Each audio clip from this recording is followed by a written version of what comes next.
Hi everyone, it's Alana from Ladies Learn English.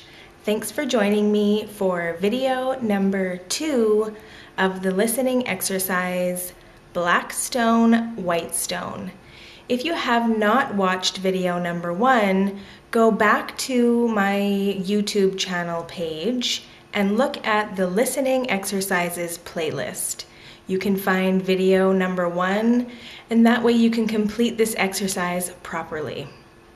So for everyone who has done video number 1, now you will see the story with the subtitles, and at the end of the video you'll see the worksheet answers. Enjoy! Many years ago, in a small Indian village, a farmer had the misfortune of owing a large amount of money to the village moneylender. The moneylender, who was old and ugly, was fond of the farmer's beautiful daughter. So he made a proposal. He said that he would forgive the farmer's debt if he could marry his daughter. Both the farmer and his daughter were horrified by the proposal. So the sneaky moneylender suggested that they let a little game decide their future.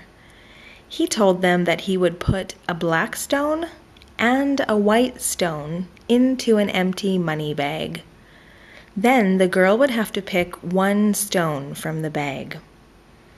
If she picked the black stone, she would become his wife and her father's debt would be forgiven. If she picked the white stone, she would not have to marry him, and her father's debt would still be forgiven. If she refused to pick a stone, her father would be thrown into jail. They were standing on a rocky path in the farmer's field. As they talked, the moneylender bent over to pick up 2 stones. As he picked them up, the sharp-eyed, attentive girl noticed that he had picked up 2 black stones and put them into the bag. He then asked the girl to pick a stone from the bag. The girl put her hand into the money bag and took out a stone.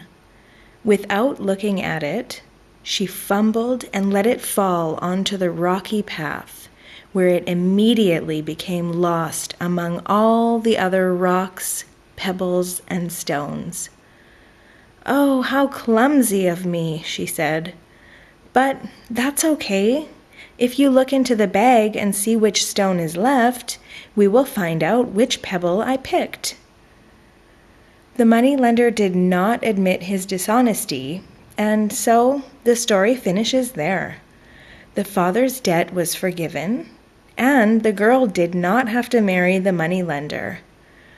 The girl changed what seemed an impossible situation into an extremely advantageous one. Okay, so now I'm going to provide the answers to the worksheet. You might want to go back to the beginning and check your answers before you continue.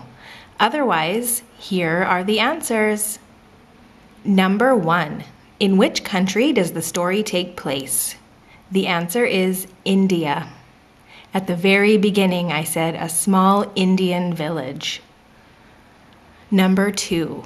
The money lender was old and ugly.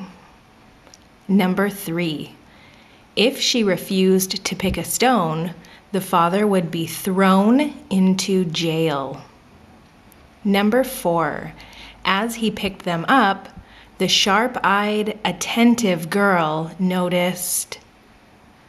Number 5. The girl put her hand into the money bag and took out a stone. Number 6. "Oh, how clumsy of me," she said. Number 7. The father's debt was forgiven and the girl didn't have to marry the moneylender. And number 8. The girl changed what seemed an impossible situation into an extremely advantageous one. So, how did you do? Why don't you comment below and tell me how you did on this exercise. Was it too easy? Was it too difficult? I don't know. You tell me. Also, let me know if you like this type of exercise and you want to see more in the future. Thanks so much for joining me and have a great week, everyone. Let's go, ladies!